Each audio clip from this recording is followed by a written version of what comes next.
Gagner 17 millions d'euros au loto quand t'es ado, en fait, c'est la galère, mais au moins c'est marrant. Young Millionnaire, c'est la nouvelle série fraîchement sympathique d'Ivor Gottesman, le pote de Pierre Ninet qui avait fait les séries Casting, Family Business et Fiasco. Cette fois-ci, il met en scène 4 adolescents à Marseille qui remportent la timbale au loto, mais étant mineurs, ils ne peuvent pas encaisser leurs gains, ils vont devoir redoubler d'ingéniosité pour les acquérir tout en étant le plus discret possible. Faire une série française pour ados, surtout sur Netflix, ça aurait pu être facilement une souffrance, mais franchement, j'ai trouvé que ça passait super bien, surtout en période de vacances estivales.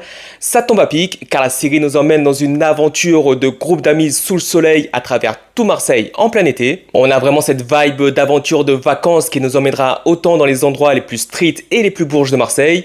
Et ce qui est marrant, c'est qu'ils vont vraiment galérer dans un premier temps pour réussir à avoir leurs millions, enchaînant les situations ubuesques et devant trouver plein de stratagèmes. Et bien sûr, après, ils vont être confrontés à tout plein de problèmes, la jalousie, la suspicion des voyous, un maître chanteur. Mais c'est surtout la petite bande d'amis que la série va réussir à mettre en valeur, en sont vraiment une alchimie de troupe entre les 4 acteurs principaux.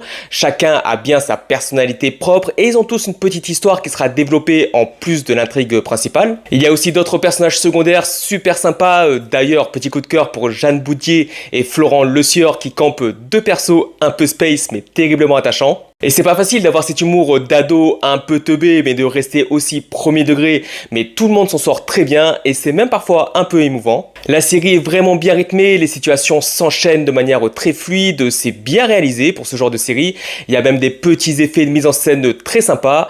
La photographie de la série est aussi jolie, c'est pas blanchâtre, il y a un peu de contraste et de nuances, c'est bien éclairé. On rigole, il y a de l'aventure, des rebondissements, des stratégies, des délires, des amourettes, de la plage et des fêtes, avec évidemment la petite morale sur l'amitié, genre l'argent, ça va, ça vient, mais ce qui compte le plus dans la vie, c'est ce petit groupe d'amis. Si vous avez la ref.